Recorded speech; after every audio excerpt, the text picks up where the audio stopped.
What are some of the sort of the tangible results or outcomes that you guys have achieved as a result of that process? I think, yeah, definitely. We saved up, saved up quite an amount of money, and we're now able to purchase our first property, which I think we're really happy about. So that's, I think, a massive achievement. Exactly, we're really happy about that. So I think that wouldn't have gone about, because initially we always thought like, oh, we'll never be able to afford something like that, especially coming here to Australia, and it's like ridiculous prices. So I think to do the planning and the stepping stones and like the different strategies are available to you that we weren't aware of, so that you basically helped us understand and work through, really gives us different stepping stones to make that happen. And yeah, I think continue the journey from here onwards. I think that's exciting.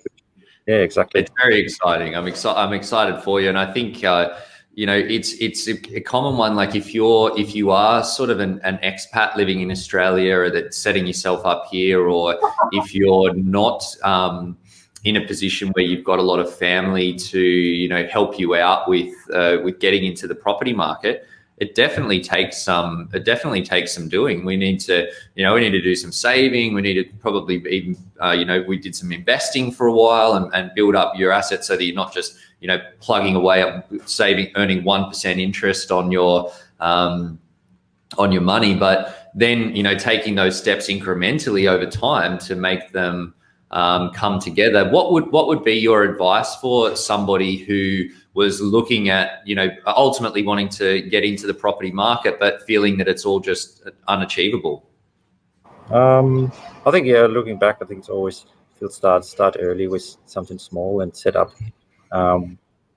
different saving strategies with your what your goals are. So I think start earlier is always better, and then look at get some advice exactly what I did with Ben, to just understand what's possible, different saving strategies, and then start small and get there. I think that's probably the best advice that's good given. Just talk to someone who has understanding about the whole different financial systems that are available to you, and use them. Yeah, and don't just bury your head in the sand either, and just say too hard basket, because it's not going to get any easier. The property prices just continue to increase, and that means you need to save more and invest more, and it just means that it takes longer. So taking action, no matter where you need to get to, taking action now is what's going to start driving the results. But I'm keen to dive into that, because we spoke about property, like we explored it 4 and a bit years ago, and then we've looked at it basically every year since. When we talk about it, it's always an option that's there. It's obviously for the first little bit it wasn't the right option for you guys, but then it became more achievable. Tell us, like, what do you think ultimately gave you the confidence to take the leap and get into the market? I think it's probably the education, and then talking with you and the team around it, and also understanding the different numbers that impact it as well. I think the as we discussed before, like the different impacts on your cash flow, and what you can do or what you need to do with your money, and then put it into a planner and the modeling. I think that really helped. And I think it's more, the long-term perspective, and the modeling aspect, and that makes the mind shift, as well as talking with you and the team more around the difference in property versus investment and things like that. So I think educating yourself on the different pathways, I think, really helped me, and Alex as well.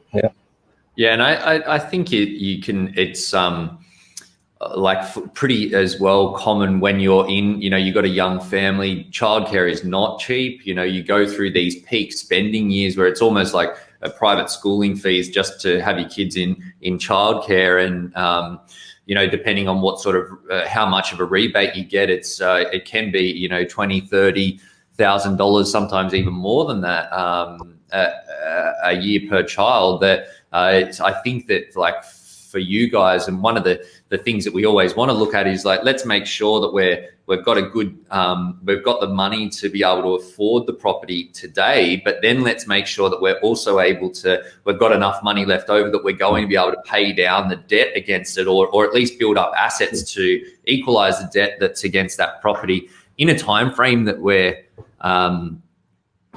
happy with as well.